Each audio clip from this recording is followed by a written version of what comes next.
El Señor esté con ustedes. Y con tu espíritu. Proclamación de la buena nueva de nuestro Señor Jesucristo, según San Lucas. Gloria a ti, Señor. En aquel tiempo, Jesús estaba a orillas del lago de Genezaret, y la gente se agolpaba en torno suyo para oír la palabra de Dios. Jesús vio 2 barcas que estaban junto a la orilla. Los pescadores habían desembarcado y estaban lavando las redes. Subió Jesús a una de las barcas, la de Simón. Le pidió que la alejara un poco de tierra y sentado en la barca enseñaba a la multitud. Cuando acabó de hablar, dijo a Simón: «Lleva la barca mar adentro y echen sus redes para pescar». Simón replicó: «Maestro, hemos trabajado toda la noche y no hemos pescado nada, pero confiado en tu palabra, echaré las redes».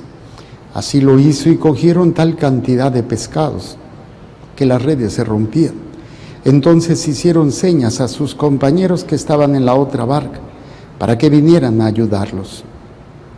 Vinieron ellos y llenaron tanto las 2 barcas que casi se hundían. Al ver esto, Simón Pedro se arrojó a los pies de Jesús y le dijo: «Apártate de mí, Señor, porque soy un pecador». Porque tanto él como sus compañeros estaban llenos de asombro al ver la pesca que habían conseguido. Lo mismo les pasaba a Santiago y a Juan, hijos de Zebedeo, que eran compañeros de Simón. Entonces Jesús le dijo a Simón: «No temas, desde ahora serás pescador de hombres». Luego llevaron las barcas a tierra y dejándolo todo, los siguieron. Palabra del Señor. Gloria a ti, Señor Jesús. Por la lectura del Santo Evangelio, sean perdonados nuestros pecados. Amén. A ver, sentados. Mucha gente está buscando, o está pidiendo, o está queriendo experimentar un itinerario espiritual de crecimiento, de fortalecimiento. En la vida espiritual, pues hay muchas formas. Me platicaba uno de los frailes en la comida de que están estudiando los ejercicios ignacianos.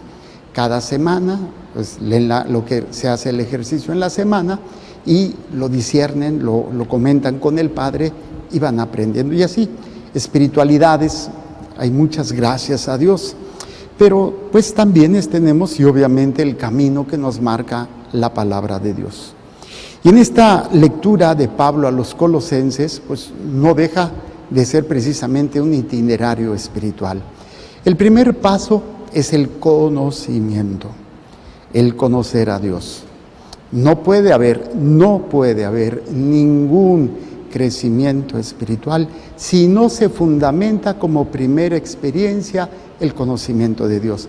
Aquí lo interesante es que nunca vamos a terminar de conocer a Dios. Siempre habrá algo novedoso y maravilloso, pero es en lo que se fundamenta toda espiritualidad, es en lo que se fundamenta todo nuestro ser cristiano. Y ya lo decía mismo Jesús, ¿no? Padre, ¿en qué consiste la vida eterna? La vida eterna consiste en que te conozcan a ti, único Dios verdadero, y a tu enviado Jesucristo. Y esto se conoce a través de la evangelización, a través de la proclamación de la verdad salvífica, que puede transportar a cualquier persona de la desesperación, de la angustia, del miedo, a una experiencia plena de fuerza, de paz, aún en medio de las circunstancias más adversas. Pero ¿qué es lo que nos presenta entonces la palabra de Dios en este texto? Dice: «Desde que recibimos noticias de ustedes, no hemos dejado de pedir incesantemente a Dios que los haga llegar a conocer». ¿Qué es lo que voy a conocer de Dios? ¿Qué es lo que conocemos de una persona? Porque yo puedo decir: yo te conozco, mucho gusto. Te presentas físicamente, pero no conoces a esa persona. La vas a conocer en la medida en que conoces su manera de pensar, sus sentimientos, sus metas y hasta sus errores y miserias. Digo yo siempre de broma: ¿quieres conocer a Inés? Vive con ella un mes para que vea cómo le apestan los pies. Y es ahí cuando apenas, y nunca terminas de conocer a nadie, porque siempre van a salir cosas nuevas y cosas renovadas, porque las personas vamos creciendo, vamos madurando o vamos en picada, pero cambiamos. Sea como sea, siempre hay algo nuevo que aprender de las personas.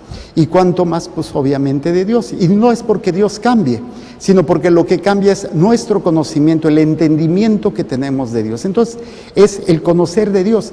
¿Qué es lo que puedo conocer de Dios? ¿Qué es lo más grande que puedo conocer de Dios? Su voluntad. Y su voluntad es el arma más poderosa que tenemos nosotros. Conocer su voluntad es conocer la fuente de todo lo que necesitas.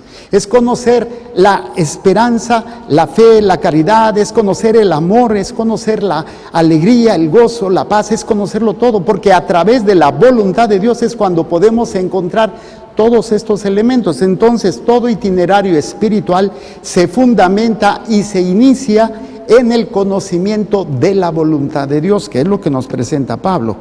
Dice, a los que los haga llegar a conocer con plenitud, o sea, con llenura. La voluntad de Dios nunca la vamos a agotar. Lo que sí nos va a llenar va a ser su plenitud, su voluntad. O sea, siempre tendremos que estarnos llenando, siempre tenemos que estar buscando lo que es agradable a los ojos de Dios, lo que Dios nos está pidiendo. Y a veces nuestra terquedad, a veces nuestra incapacidad, a veces nuestra miseria no nos lo va a permitir.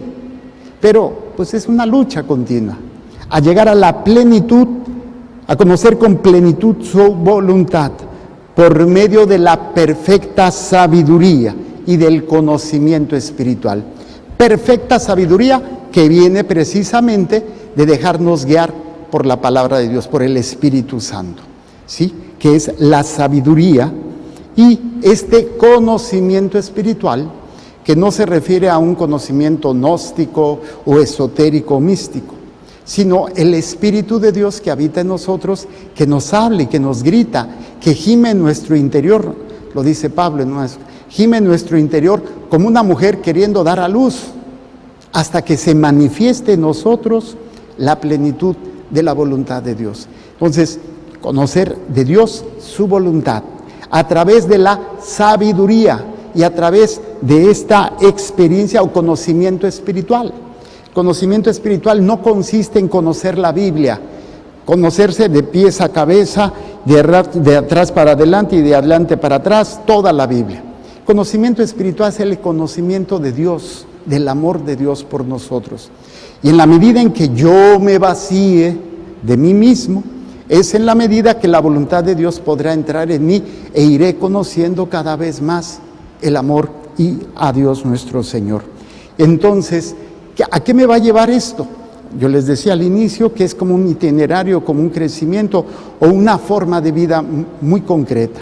Si yo hago estos pasos, dice San Pablo, así ustedes vivirán según el Señor se merece. Este es otro aspecto que también tiene que vivirse en una vida espiritual, en un crecimiento. El descubrir que lo que yo vivo o lo que yo ofrezco es porque Dios se lo merece. Él se merece todo. Él es Dios y Él me ha dado todo. Me ha entregado incluso a su Hijo. Lo que mínimo que yo puedo hacer es que lo que yo le haga o lo que yo haga sea en agradecimiento y porque Él se merece todo reconocimiento, todo sacrificio, toda entrega. Él se merece todo. Y Pablo nos lo dice, comportarnos como Él se merece, como lo que Él es, como nuestro Dios y Salvador. ¿Cómo lo puedo hacer? Agradándolo en todo. Yo no puedo hacerlo. Si yo no me vacío de mi humana voluntad y si yo no lo hago en la búsqueda de la voluntad de Dios, nunca podré agradar a Dios, aunque haga cosas buenas, aunque incluso rece, pero es desde mi humana voluntad y no desde la divina voluntad. Es la renuncia de mí mismo. He venido hablando esto desde el domingo o desde antes, que es como vaciarme o exprimir mi voluntad, es como pasar por el exprimidor la fruta para que quede completamente seca, exprimida. Así también nuestra humana voluntad tiene que pasar por ese proceso a veces de entrega, de sacrificio, de renuncia, para ya no querer lo que quiero, sino solamente aquello que es la voluntad de Dios.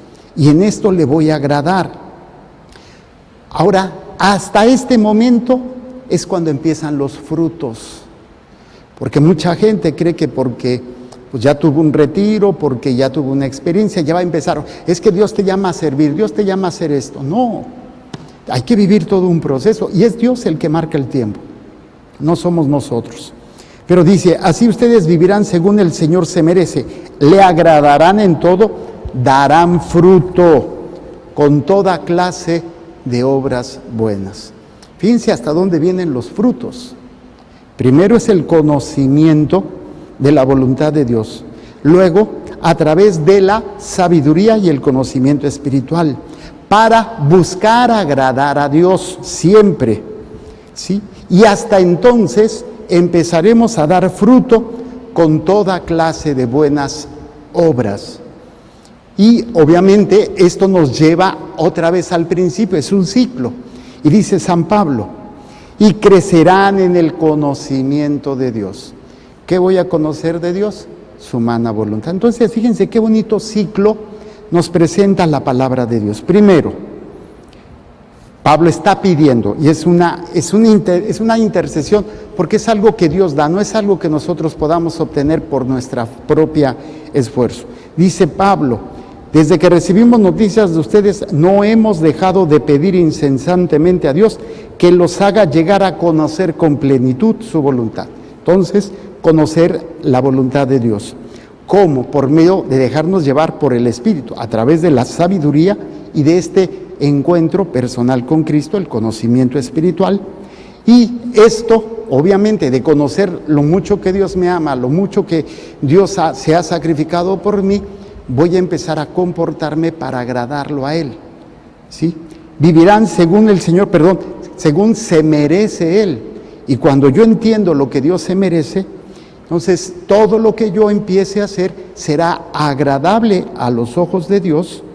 Empezaremos a dar frutos de buenas obras y entonces creceremos en el conocimiento de Dios.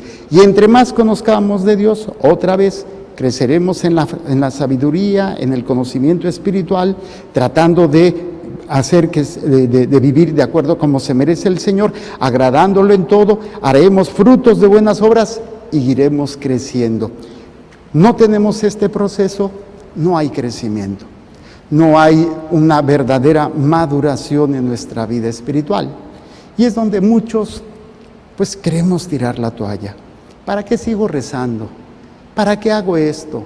Vemos mucho nuestras miserias, así que bueno, pero tampoco vemos que nosotros somos los que estamos impidiendo, con nuestra actitud, estamos impidiendo que Dios pueda hacer esa obra a través de nosotros. Nos cerramos a esta realidad, ¿sí? Ahora, viene el otro elemento, la fuerza de Dios. La fuerza de Dios es la que me va a permitir poder sostenerme, y lo dice San Pablo. Fortalecidos en todo aspecto, por el poder que irradia de Él, podrán resistir y perseverar. ¿De dónde viene la fuerza? De ti, de lo que tú sientes, de cómo tú estás, de tu estado de ánimo, de las ganas que tengas. Tenga que, como diría la viejita, tenga un cuerno bien torcido. ¿De dónde viene? Viene de Dios la fuerza. Pero si yo no aprendo a conocer a Dios, si yo no aprendo a entregarme a Dios, no voy a hacer nada. Y obviamente enfrento los problemas, enfrento la enfermedad, enfrento todas las tentaciones y las pruebas y me siento desilusionado, me siento incapaz y entonces quiero tirar la toalla. Fortalecidos, dice Pablo, en todo aspecto, en todo. Entonces, si yo estoy viviendo este ciclo, este crecimiento espiritual, obviamente creceré y seré fortalecido, pero la fuerza no viene de mí. La fuerza viene de Dios en la medida en que yo crezca en este conocimiento y en este abandono de Dios. Dice, fortalecido en todo aspecto por el poder que irradia de Él, podrán resistir y perseverar. Y no solamente eso, con alegría, porque hay unos que están aguantando, pero con una cara. Y pareces, oye, ¿sabes qué? Mejor cámbiate de religión o cámbiate o cásate. Imagínate una monja frustrada, un cura frustrado con una cara, o un matrimonio así como algunos que yo conozco que, ay, híjole, hacerles cosquillitas para que sonrían, cosquillitas en el espíritu, no en el cuerpo, que se sienta esa alegría, ese gozo. Perseverar en todo con alegría y constancia y dar gracias a Dios Padre. ¿Por qué? Porque nos ha hecho participar de la herencia del pueblo santo. Esto lo compartía yo ayer en la lectura, en la primera lectura de ayer. Me encantó esto y se los comparto rápidamente. Dice así. Dice: a esto los anima la esperanza de lo que Dios les tiene reservada en el cielo. Yo les preguntaba, ¿qué te anima a ti? Si no te anima lo que Dios tiene reservado para ti, a ti te anima el que te saque la lotería, a ti te anima que te cures, a ti te anima que se resuelvan los problemas. Y no es que sea malo, pero ¿qué pasa si no lo tienes? Pues caes en la desesperación. Pero si a pesar de eso te anima a ti la esperanza de lo que Dios te tiene prometido, órale, ya lo hiciste. Podrás resistir, podrás mantenerte firme, porque lo que tú esperas es lo que te hace resistir con alegría, con gozo y con paz. Si no tienes esto, pues habría que verse en un espejo. ¿Qué es lo que está fallando, no?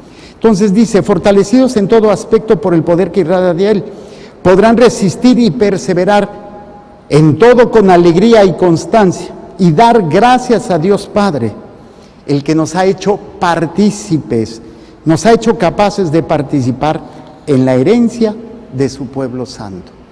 Imagínate, un señor deja una herencia de $1,000,000 o $1,000,000,000 a su hijo, y por pura gana te hace participar de la herencia. Tú dices, wow, esta herencia es la vida eterna, esta herencia es el regalo de Dios. Ahora, traducido ya todo esto que les he estado explicando, que nos dice en la primera lectura, lo vamos a traducir en algo muy sencillo. ¿Cómo saber que tengo una experiencia con Dios? Porque lo primero que Dios me revela son mis miserias. ¿Y cómo lo va a hacer? A través de la evangelización, a través de la buena nueva. La primera lectura, el Señor llega, muchísima gente está a su alrededor, y se sube una barca. Eran de unos pescadores que ya habían terminado su jornada, no habían pescado nada, en las redes vacías las estaban lavando, y que resulta que el Señor le dice, se sube una de las barcas, la de Simón, y órale, éntrale, préstame tu barca que voy a hacer algo. Y sí, en efecto, se da ese momento donde Jesús está predicando. Obviamente, Simón está oyendo. Tiene ese encuentro personal de la palabra, de la voluntad de Dios. No solamente la persona de Cristo, tiene un encuentro personal con la palabra, hecha carne, con la voluntad, porque lo que se está predicando no son palabras bonitas, no es un aspecto meramente sentimental, es la voluntad de Dios lo que se está dando a conocer. Y esto hace que Pedro pues sea de alguna vez impactado. Todavía esto Jesús le dice a Pedro después de terminar, vayan a remar, mar adentro y pesquen. Pedro, que es un pescador experimentado, le dice, Señor, lo hemos hecho toda la noche, pero confiado en tu palabra. ¿De dónde le viene a Pedro esa confianza? De escuchar, de estar frente a la palabra. Y hace la pesca milagrosa. Toda acción de Dios, lo primero que hace es nos desnuda, no ver a los demás, no ver al otro. Cuando Pedro ve este hecho, es maravilloso, se postra a los pies del Señor y le dice, apártate de mí, que soy un pecador. Si nosotros no tenemos esto, probablemente nos falta mucho todavía para tener realmente una vida espiritual. Un crecimiento, un proceso de maduración espiritual, porque andamos todavía a lo mejor demasiado perdidos en muchas cosas y no hemos llegado al perfecto conocimiento de Dios. Entonces, resumen, crecimiento espiritual o maduración espiritual o un proceso de una espiritualidad. Primero, alguien está pidiendo por mí la intercesión para que yo pueda llegar al perfecto conocimiento de la voluntad de Dios. Pablo intercede por los colosenses, yo intercedo por ustedes, ustedes interceden por mí, intercedemos por nuestros seres queridos. Y esto no solamente es eso, sino también la evangelización. llevar a conocer la buena nueva de salvación. Entonces, el primero es llegar a la plenitud de su voluntad. ¿Sí? ¿Cómo? Por medio de la sabiduría, no humana, sino la del Espíritu Santo y el conocimiento del Espíritu de Dios, de la voluntad de Dios. Cuarto, todo esto descubrimos su amor, descubrimos todo lo que Él ha hecho. Entonces, mi vida se va a volver una continua búsqueda de querer actuar de acuerdo a como Él se merece, porque Él se merece toda honra, toda gloria, toda alabanza. Actuar, como dice Pablo, vivir según el Señor se merece. Y esto nos lleva a buscar agradarlo en todo, con las obras buenas, ¿sí? En la medida en que yo hago las obras que Dios me pide por el conocimiento que tengo, entonces precisamente voy a ir creciendo en el conocimiento de Dios y vuelvo a empezar. Conozco más de Dios, vivo esta experiencia de su amor, de su misericordia, y esto me lleva a la sabiduría, a la experiencia espiritual, y de esta experiencia espiritual queriendo entregarle a Dios de acuerdo a lo que Él se merece, y después buscar agradarlo en todo, para después dar fruto con buenas obras y crecer en y volvemos a este ciclo. Para después resistir, dice, fortalecidos. ¿De dónde nos va a venir la fuerza para poder mantenernos firmes en medio de toda esta prueba? Y dice mi querido Pablo, fortalecidos en todo aspecto por el poder que irradia de Él. Podremos resistir y perseverar en todo con alegría y constancia y dando gracias a Dios. Y lo decíamos, esto se resume en el Evangelio, el encuentro con Pedro y Jesús, que lo lleva a Pedro a exprimirse, sacar su egoísmo, sacar su pecado, reconocimiento. Señor, aparta de mí que soy un pecador. Si no hay un vaciamiento de mí, Dios no puede llenarme. Y termino con el Salmo. ¿Cómo podemos resumir todo esto? En una sola oración. El Señor nos ha mostrado su amor y su lealtad. Fíjense qué hermoso. El Señor nos ha mostrado su amor y su lealtad. ¿Has reflexionado esto en tu vida? Si tú reflexionas, profundizas en esto, descubrirás precisamente cómo poder vivir una vida verdaderamente espiritual. Pues démosle gracias a Dios y que a través de la intercesión de María Santísima podamos nosotros vivir este itinerario espiritual de crecimiento, de maduración y de fortaleza. Presentamos pues el pan y el vino y las intenciones que hay en el corazón de cada uno de ustedes.